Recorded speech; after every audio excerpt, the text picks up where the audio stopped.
Vote ચોરીનો મુદ્દો એ ખાલી મતદાર યાદીમાં ચોરી નથી કરતા. એ બધા આગેવાનો એમ કે મુકુલજી કે અમે મત વધારે આલીએ છે, નીકળે છે ઓછા કેમ? આવું કહો છો તમે તો એ વોટ ચોરી ભાજપના મતો દેશમાં ઓછા છે. ગુજરાતમાં 30-32% છે અને આપણા મતો 65 થી 70% છે.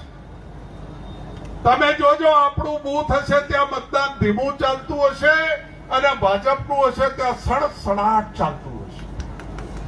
આપણી બહેનો 4-4 કલાક ઉભી રહે તો એનો વારો આવતો નથી. ધારાસભ્ય અમૃતજી, તાલુકા જિલ્લા ચૂંટણીઓ આવે અને મતદાર યાદી જેવી આવે એવી ચેક કરજો. આ કાંકરેજ તાલુકાના ભાજપના 20,000 બોગસ મતદારો છે. એને તમે કાઢો એટલે તાલુકા પંચાયત તમારી, જિલ્લા પંચાયત તમારી. અમિતભાઈ વાત કરશે કે આ બધું છે ભાજપ જીતે છે કેમ, એટલે એમાં નહીં પડવું અમિતભાઈ તમારા વિષયમાં.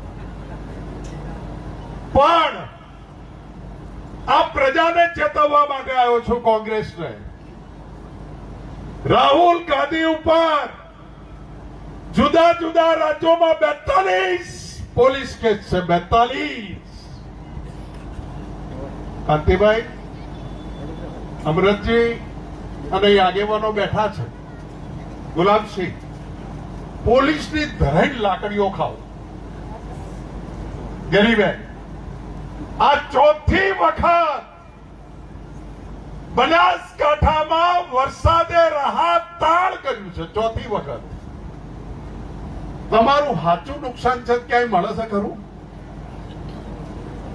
ભાજપ વાળા કે બધાને આલી દીધું.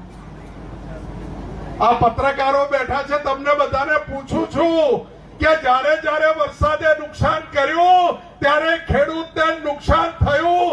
જેની ભેંસો તણાઈ ગઈ, પશુ તણાઈ ગયા, એને ખૂબ આલ્યું છે એવું ભાજપ વાત કરે છે.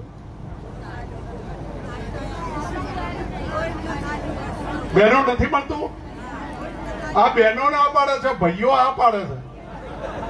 અલ્યા હાથ તો ઊંચા કરો, નથી મળતું એવું. તમે અહીંયા જો તમારું મોઢું નહીં ખોલો, પક્ષનો પરિવાર બેઠો છે ત્યાં તમે તમારા પ્રશ્નોને વાચા નહીં આલો તો હજુ તો ભાજપની સામે લડવાનું છે.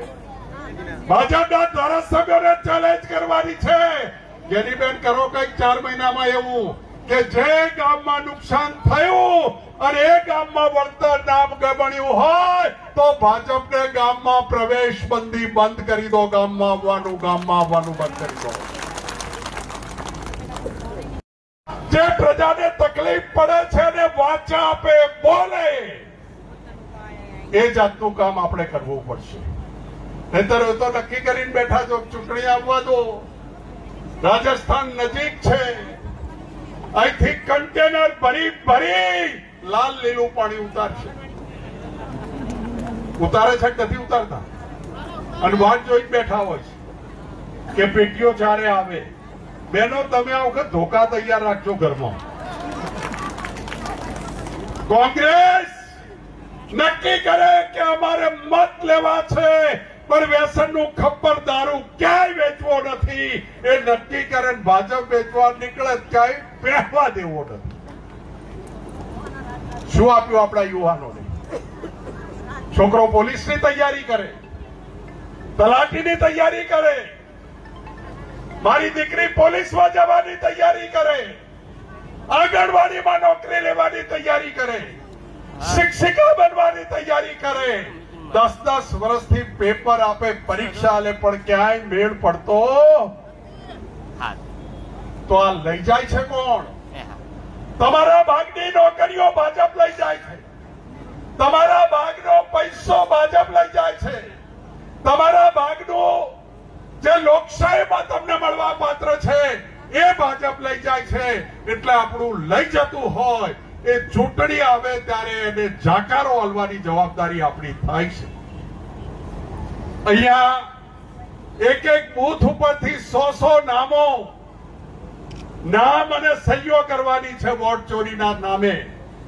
ગોપાલજીભાઈને અને બધાને વિનંતી કરું છું કે એક બૂથ ઉપર ફોર્મ આપી સાચી 100 સહીઓ થાય, 100 નામ લખાય, એના મોબાઈલ નંબર લખાય, એવી વ્યવસ્થા 10 કે 11 તારીખ સુધી આપણે પૂરી કરવાની છે. તો એની વ્યવસ્થા પણ તમે ગોઠવજો.